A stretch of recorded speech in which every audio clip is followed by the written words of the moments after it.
सूरजकांत करें, हिंदू को बांटने के लिए बनाया है नया खालिस्तान मॉडल है संदीप जैसे लोग। अब खालिस्तान तो मोदी जी ने खड़ा किया हुआ है, हमने तो खड़ा नहीं किया। हिंदू को 30,000 हिंदुओं को मारा पंजाब में। सूरजकांत, कभी आपने बोला कि आपके मोदी जी ने बोला? आपके तो बाप दादा को भी उन 30,000 मरने वाले में से 3 का भी नाम नहीं पता होगा, क्योंकि पूरी जिंदगी आपके खानदान ने किसी न किसी पार्टी का झोला ढोया होगा।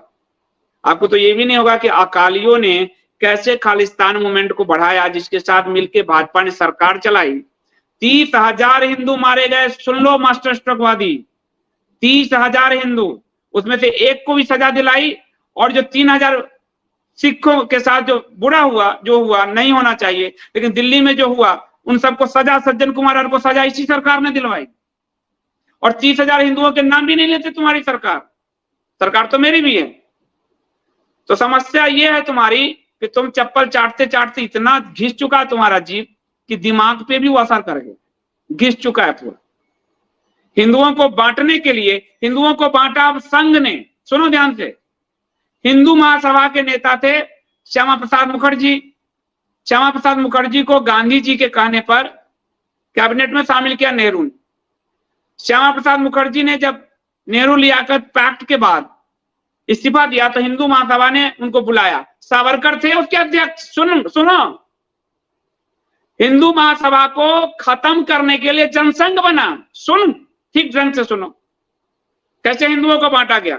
हिंदू महासभा को खत्म करने के लिए जनसंघ बनाया गया, और जब प्रथम चुनाव हुए थे जवाहरलाल नेहरू को टक्कर देने के लिए, करपात्री जी की राम राज्य परिषद थी 12-24, अच्छी, मतलब विपक्ष के अच्छे वोट उसको मिले थे, मेन विपक्ष के रूप में उभरी थी, उसको खत्म करने के लिए जनसंघ बना। हिंदू महासभा और राम राज्य परिषद दो को खत्म करके जनसंघ आगे बढ़ा और संघ आगे बढ़ा। उसके बाद संघ की साजिश को गोरखनाथ जी के जो पीठ से आते हैं महंत आदित्यनाथ, उनके गुरु दादा गुरु समझ रहे थे, इसलिए उन्होंने कभी भी जनसंघ के टिकट पे चुनाव नहीं लड़ा। और दिग्विजय नाथ ने कहा कि ये जो जनसंघ है ये कांग्रेस से भी खत्म है, ये दिग्विजय नाथ ने कहा, योगी आदित्यनाथ के दादा गुरु ने। और उस समय जो जो पद पे बैठे हुए मुस्लिम थे सबके नाम जो गिनवाए, वो नाम मैंने योगी वाली किताब में ही डाला है, उन्हीं से लेके। समझ में आ रहा है सूरजकांत? सुनो ध्यान से।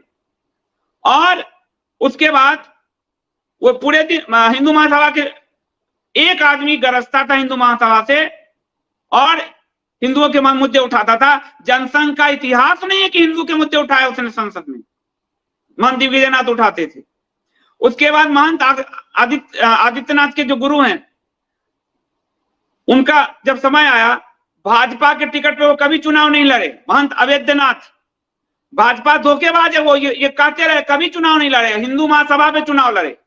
पहली बार जब वो राम मंदिर मुद्दे पे चुनाव लड़ रहे थे तो भाजपा और वीपी सिंह जो जनता दल थी, इसने मिलकर योगी आदित्यनाथ के गुरु को हराने के लिए कैंडिडेट दिया। हिंदू को तो भाजपा संघ ने, जनसंघ ने बांटा है, खत्म किया है। इसलिए कभी महंत दिग्विजयनाथ अवैधनाथ ने भरोसा नहीं किया इन पर। उनको, वो राम मंदिर पर चुनाव लड़ रहे थे, उनको हराने के लिए कैंडिडेट दिया। तो पता भी है, अपने बाबा से पूछ लेना, अपने बाबूजी से पूछ लेना, कुछ मालूम भी है तुमको हिंदुओं को बांटने के लिए कितना बड़ा काम किया।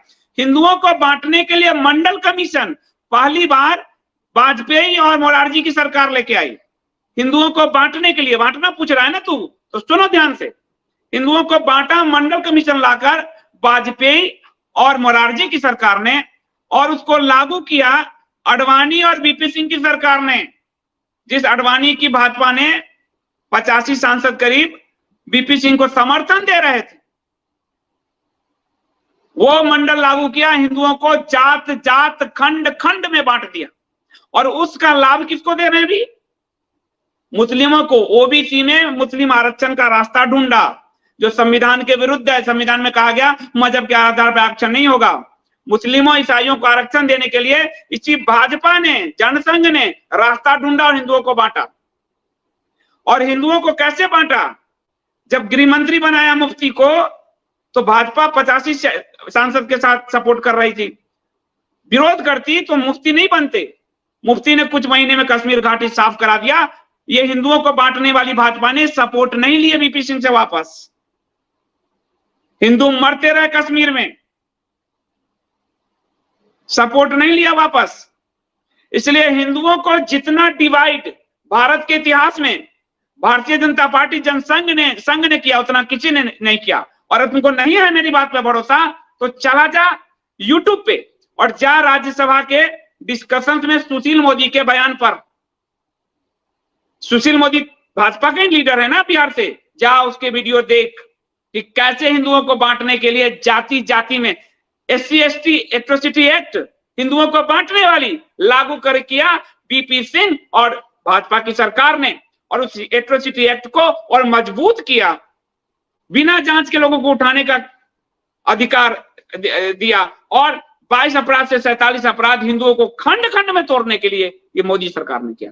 और कितना सुनेगा? तुझे तो फैक्ट दे रहा हूं, शर्म होगा तो जाके जांच करेगा कि संदीप देव को लानत मलानत करने के लिए सर्च करता हूं तो बुद्धि जग जाएगी, और बेशर्म होगा तो बेशर्मी करता रहेगा। कुतर्क तो है नहीं, कुतर्क है नहीं। मास्टर स्ट्रोकवादियों के बाद सारी कुतर्क ही है, न तर्क है न तथ्य है।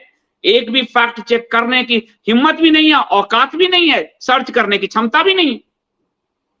तो हिंदुओं को जितना आजादी के बाद डिवाइड किया है संघ जनसंघ भाजपा ने, उतना किसी ने नहीं किया। तुम्हें मंडल कमीशन से लेकर हिंदू महासभा को खत्म करने से लेकर रामराज परिषद को खत्म करने से लेकर शंकराचार्यों के खिलाफ नकली शंकराचार्य खड़े करने से लेकर कश्मीर जेनोसाइड से लेकर अभी मणिपुर में हिंदुओं के पलायन से लेकर बंगाल में हिंदुओं के पलायन से लेकर कितने जुड़वाओं सूरजकांत बेशर्म, कितने जुड़वाओं फैक्ट बता ना, कितने जुड़वाओं फैक्ट। पर तुम्हें तो एक व्यक्ति की चापलूसी में अपनी पूरी पीढ़ी को गुलाम बनाना है, तो गुलाम कभी दिमाग वाली बात तो सुन ही नहीं सकता। तो हे गुलाम, जा और अपने इस मेहंदी लगी कलाई को थोड़ा वर्क लोड दे और जा गूगल में सर्च कर, मैंने जो कहा है उसके बारे में जा सर्च कर और फिर बात कर, ठीक है।